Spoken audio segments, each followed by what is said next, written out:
बरकतों का महीना माह रमज़ान में आज अलविदा जुमे की नमाज थी और नमाजियों की भीड़ आप ततारपुर चौक पर देख सकते हैं। क्या इसकी खासियत है अलविदा के नमाज की, इसको लेकर के हम जानते हैं। यहाँ जो लोग नमाज अता करने आए हैं अल्लाह की बारगाह में, जिन्होंने अभी अभी नमाज अता की है, उनसे सीधे बातचीत करते हैं कि क्या कुछ ख़ास है आज के इस अलविदा के नमाज की। बताइए, आज अलविदा की नमाज जुमा के दिन क्या खासियत है? ये बहुत ही इम्पोर्टेंट का दिन है। पहले मैं आपकी चैनल को और आपकी टीम को तहे दिल से मैं उनका बधाई देता हूं। और ये जो अलविदा की नमाज़ है ये बहुत ही इम्पोर्टेंट नमाज है। 30 रोज़ लोग रोज़ा रखते हैं और फास्टिंग में रहते हैं। बच्चे हो, बूढ़े हो, जवान हो, सब ये रोज़ा 30 मुकम्मल करते हैं। इसी की खुशी में और विदाई में, गम भी है खुशी भी है। विदाई में आखिरी जुमे में अलविदा की नमाज होती है। और ये महीना बहुत ही मुक़द्दस महीना है। इस महीने में सारे लोगों की मुरादें पूरी होती हैं और इसमें खर्च की काउंटिंग नहीं होती है। जिसको अल्लाह ने, भगवान ने नवाजा है वो गरीब व मिस्कीन में बांटे। अपने आस पड़ोस पड़ोसियों को देखें और उन पर ज़्यादा ध्यान दें। अगर आपके पड़ोस में गरीब मिस्कीन अगर बिना कपड़े के, पुराने कपड़े में नमाज़ पढ़ते हैं तो आपका ईद मुकम्मल नहीं होगा। पहले आपको गरीब मिस्कीन को देखना है, तब अपने घर परिवार रिश्तेदार रिलेटिव को देखना है। और ये रमज़ान का महीना बहुत ही मुक़द्दस महीना है। हम लोग इसमें फास्टिंग रखते हैं, बच्चे भी रखते हैं, बूढ़े भी रखते हैं। इसमें सारे मुराद पूरी होती है और 7 तह बोला जाता है जो हम अपने ग्रंथ के मुतालिक जानते हैं, वो टोटल खुल जाता है। सारे शैतान को बंद कर दिया जाता है और जन्नत का दरवाज़ा खोल दिया जाता है। जो भी आप मुराद मांगेंगे वो अल्लाह भगवान आपकी मुराद को पूरी करेगा। वो किसी भी समुदाय का हो, अगर इस महीने में अगर वो दुआ मांगता है तो उसकी दुआ इंशाअल्लाह ज़रूर कबूल होगी। जो हम लोगों को उलमा ने बताया और हम लोगों ने गिरन से समझा, मैं इसी के साथ अपनी वाणी को विश्राम देता हूँ। धन्यवाद। ये देखिए, तो ये कहा कि 7 दरवाज़ा खुल जाता है। और कुछ लोग हैं जहाँ पर अल्लाह के बारगाह में अपनी इबादत इन्होंने की है, अभी नमाज अता की है, अलविदा का नमाज।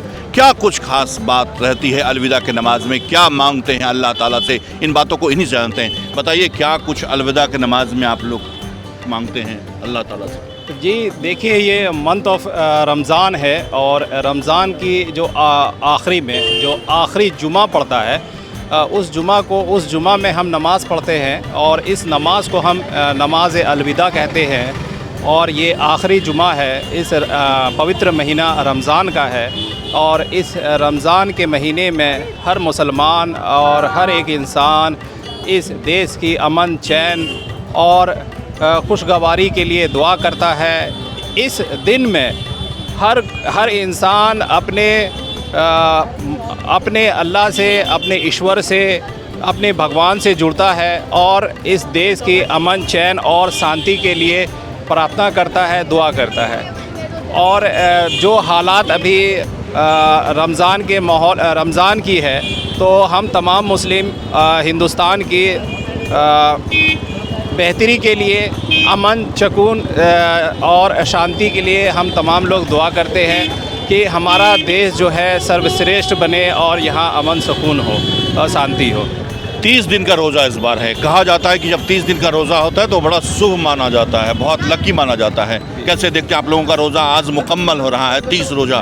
कल ईद है, ईद की खुशियाँ आप दोगुनी हो जाएगी, सबों में उत्साह हो जाएगा, चूँकि आप आज के बाद कल गले से गले मिलेंगे आप तमाम लोगों से। तो 30 रोज़ा को कैसे देखते हैं? जी, ये बहुत ही मुबारक माना जाता है कि जब रमज़ान के 30 रोज़े रखे जाते हैं। और ये रोज़े, ये वही महीना है जिस महीने में अल्लाह ने, ईश्वर ने कुरान की आयतें, कुरान के वही और चैप्टर्स भेजे थे। और इस महीने में ही जो है कुरान का आना स्टार्ट हुआ था। और जब रमज़ान के 30 रोज़े मुकम्मल हो जाते हैं तो ये एक बड़ी खुशी की बात होती है। और इस खुशी में हम तमाम मुस्लिम लोग हर जाति, समुदाय और धर्म के लोगों के साथ अपनी खुशी बांटते हैं और उनके साथ ईद के खुशी को सेलिब्रेट करते हैं। बहुत शुक्रिया, धन्यवाद।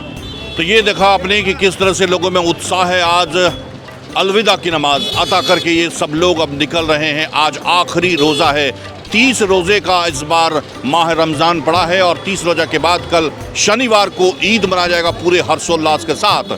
कहते हैं कि आज के दिन जो लोग इबादत करते हैं खुदा की बारगाह में, वो कहते हैं कि हमारे गुनाहों की माफ़ी चाहिए, अगला रमज़ान भी उन्हें नसीब हो। इन तमाम चीज़ों को वो अल्लाह की बारगाह में रखते हैं और दुआ करते हैं और कहते हैं कि हमसे जो भी जाने अनजाने गुनाह हुए हैं उसकी भी माफ़ी अल्लाह दे और अगला रमज़ान भी हमें नसीब हो। ये दुआ मांगते हैं, उनकी दुआ वहाँ कबूल होती है और कहते हैं कि सातों जन्नत के दरवाजे जो हैं वो इस माह रमज़ान में खुल जाते हैं और जो भी सच्चे दुआ या इस समय मांगता है, इस महीने में मांगता है, उसकी दुआ ऊपर वाले ज़रूर कबूल करते हैं। अपने सहयोगी सुबोध के साथ मिलिंद गुज्जन, टीवी प्रदेश, तातारपुर, भागलपुर।